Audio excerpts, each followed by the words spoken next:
Wow, I like that little solo. You don't find it on many auditions. Actually, I've never seen it on an audition. And I'm thinking right now, that actually would be a great tune to put on an audition because it's so simple. And you can tell a whole lot about how a person thinks musically, how they play simple, easy things. There's a backstory to this. This is dear to my heart because it's the first solo I ever played in an orchestra. And I had an opportunity when I was in high school I was asked to join a college orchestra. I guess they needed a trumpet player and somebody discovered me and said, oh, this kid can play, let's get him in here. So I was asked to join the orchestra, and this was the Northeastern New York State Student Orchestra, which I don't know if it still exists, but at that time it was at Union College. So I came in, I didn't know anybody, they were all older than I was, and here I was playing principal trumpet. So you can imagine why this is stuck with my mind. But the main reason why this has meaning for me is because I found the solo so beautiful and so expressive, and it really touched me. And so I thought maybe if I played an excerpt for you that was something that was meaningful to me and moving to me, that would help you to realize that it's not just about achieving perfection, consistency, accuracy, high craftsmanship, even beauty. It's about conveying some kind of meaning, and it's very difficult. And I'm not convinced that I succeeded in the little rendition that I gave you. But I want to play a couple of things for you briefly today and maybe give you some ideas about how you might bring this idea, the sense of where is the life in the music? What is the spirit of the music? Does it speak to me in my heart? What is it saying, and how can I convey that meaning to someone else through what I'm doing musically? So that's a very high goal, very difficult to do on the trumpet. I've heard quite a few recordings of this piece, and they're all good. Well, not all of them. Some of them I found a little bit musically offensive, but they're all played well. It's so personal what each person brings to something like this. So this is why I'm doing this. I want to encourage you all to find your personality, to find your true self, to listen for what speaks to your heart in whatever music that you play, whether it's something that you like or you don't like, whether it's something you easily identify with or something that you find confusing or challenging. Always look for what is the spirit of the music. Can I understand and communicate that spirit? And I'm not making moral judgments here. The spirit could be an evil spirit, or it could be a blessed spirit. But in any case, there's life in the music, and that's what you're trying to get in touch with. What does it mean? What is it saying? So this is all about freedom of speech, in a sense. So I'm going to play a couple of sections for you, and do something that I often do when I'm playing very lyrical and very sustained pieces. First, I'm going to play it faster, but still in a sense of time. And to me, time is really one of the most important ingredients here, even though it's quite subtle. Let me just play the first phrase.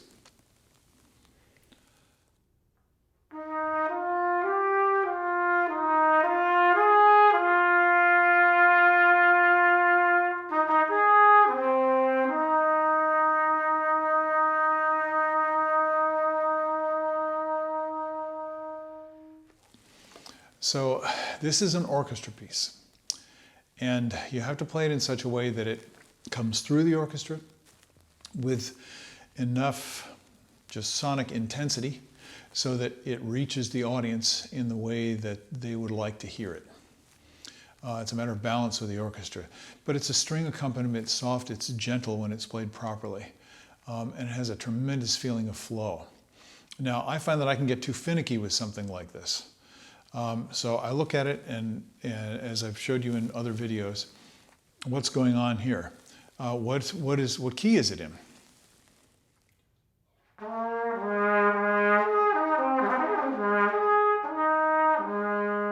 So my ear tells me that tonic is A flat. So it's interesting. It starts on an E flat. So you don't know exactly where you are in the key. And so for me, that has a floating sensation, and which is exactly appropriate to this. I don't want to talk too much today because it's hard to convey meaning with words. But consider the subject, Billy the Kid, who is now on the run and is finding a few moments when he looks up at the night sky and feels the breeze on his face and sees the waves of the wind in the grass. A few moments of peace and a sense of connection with being, with what is, and maybe a sense of wonder, and maybe a longing for something other than the violence and the pain that has been a big part of his life. So, wow, see, that makes me emotional. That's where we're trying to get. Now, whether I can get that through the instrument or not, that's a totally different question. So what are the ingredients? Well, the support of the orchestra is this wave. Dum dum bum bum bum bum bim bum. And I don't know whether Copland thought about this, but I'm sure that he felt it. It sounds like a heartbeat. Dum dum. You know he's going to die pretty soon. And you know he's not a good person, but he's still human, right? So that's the background. And over the top of it, you have a duple. Da dee da dee da dee dee dee. And since Copland didn't want you to play it that way, he wrote espressivo freely. And it's difficult for us to do that. So I'm going to experiment with it a little bit.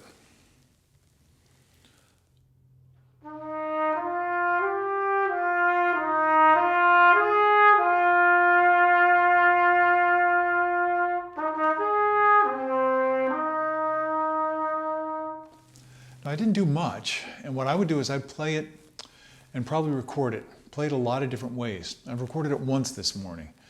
You just heard that. And if I listen to it, I'm sure that I probably wouldn't be entirely satisfied with it because I'm looking for that spirit in the music. So where does it come from? What do I do? The first danger is trying to do too much. Listen to what the music says to your heart, and try and channel that, if you will. Let that flow out. Now that sounds kind of foo-foo, sounds kind of mysterious, but it's about the best advice I can give you. How do you learn this? By listening to people who are doing it. So listen to the best musicians of all genres, playing all kinds of music, and you'll hear this. You'll hear the spirit come through the music. What about this? Well, it has that dum dum dum dum dum dum sustained, gentle heartbeat behind it, and then the duple rhythm, which juxtaposes against it. But it's a little bit like a cadenza, but it's not too much like a cadenza because although there's that heartbeat in the background, you have to pay attention to it. So what really helps me is I always am thinking, where am I going?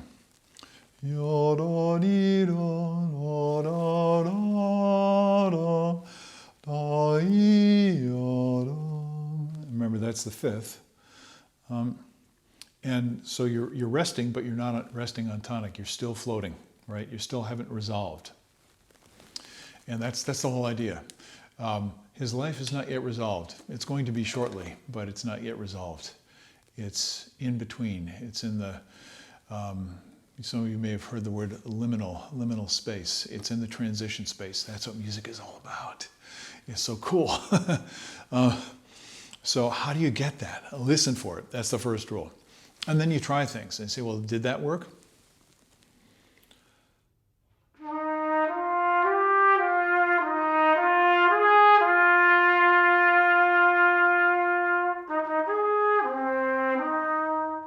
I feel like I'm being too fussy. I'm trying to be too careful. So I'm going to give myself freedom. Just play through it a little bit louder.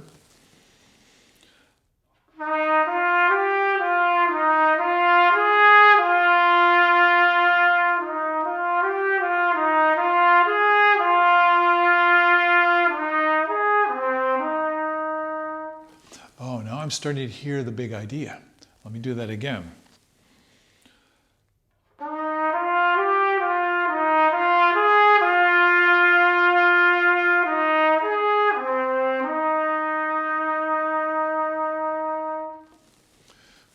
Interesting. Am I playing the rhythm correctly? Huh. Actually, I'm not quite. So it's a balance between what I usually hear when I hear performances this is it's pretty straight. And that's okay. That's okay. It still works. It's good music. It still works. But how can we get that feeling of being carried? See, whether we realize it or not, we're all being carried. We didn't produce ourselves. We didn't create ourselves. We can't sustain ourselves. We're all being carried all the time. We're trying to tap into that sense. That's what music is all about. It's kind of an acknowledgement. When a swing band is cooking, everybody in the band gets that special feeling that we all really long for, that it's all happening by itself. It's all being carried, right, by some mysterious force. And it's all coming together. It's all being harmonized. That's what we're looking for. So, sorry, I'm feeling philosophical this morning. It's a Sunday, and I spent time in contemplation. So, I guess some of that is influencing my thoughts. But I hope you can identify with what I'm saying and take it to heart. It's not just about playing notes. It's not just about playing in tune or playing perfect rhythm. It's not just about being respected by your colleagues. It's not just about winning a job. It's about hearing what the world has to say to you and then speaking the truth so that other people can understand it. Now, you get that first phrase, and I think you heard what I did with it. If you play the shape, you're going to be successful. Play the whole shape, not the little bits and parts. Now, what about the next phrase?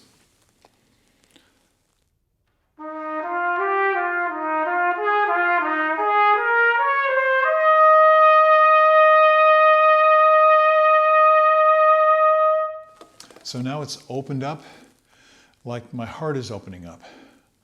I'm feeling the environment, I'm feeling the space. I'm seeing the open sky, and my heart is kind of opening up now. And then the next phrase.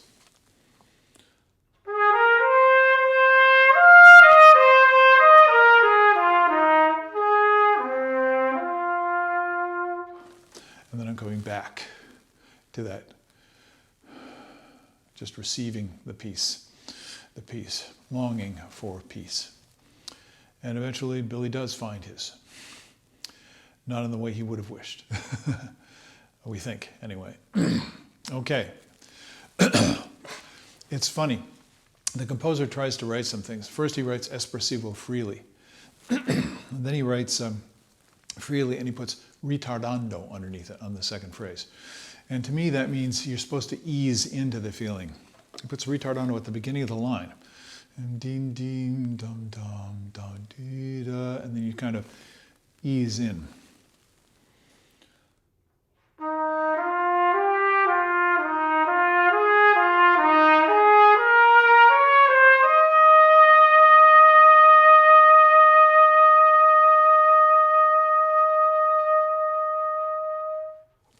And there you're carrying or being carried. It's better to feel it that way. It's better to feel we're being sustained.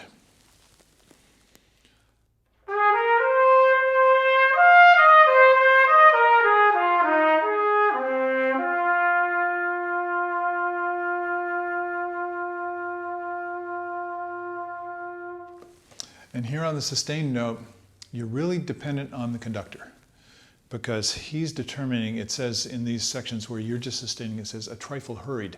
Well, you can't hurry. You're simply sustaining a note. But you can feel the flow of the tempo. So if I'm feeling this relaxed,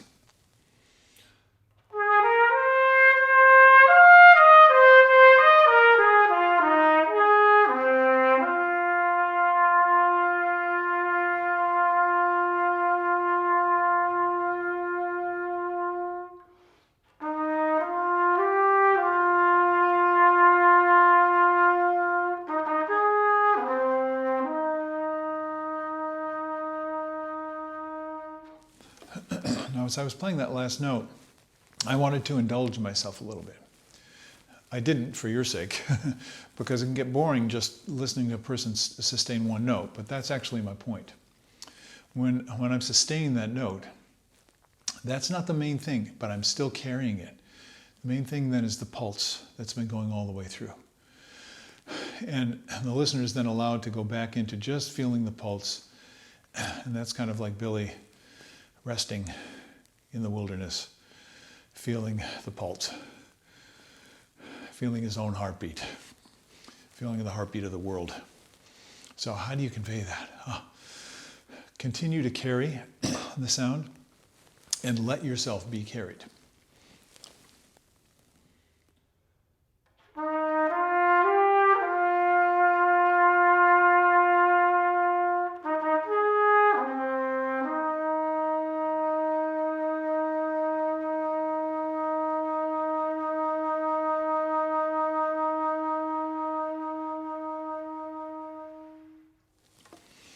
So there's always a sense of shape, a sense of direction, even when you're just sustaining the note. Vibrato changes that, color changes that, dynamics change that. But mainly it's mental, just keep carrying. So take that with you. Carry the music in your heart, carry the music when you play, and let yourself be carried. I'll just leave it there. I hope this inspires your practice a little bit. I know it's difficult to play these simple things because the trumpet is a challenging instrument to play with great expression, but that's why I'm doing this. I hope it's an encouragement to you. Have a good practice. I'll see you later on. Bye-bye.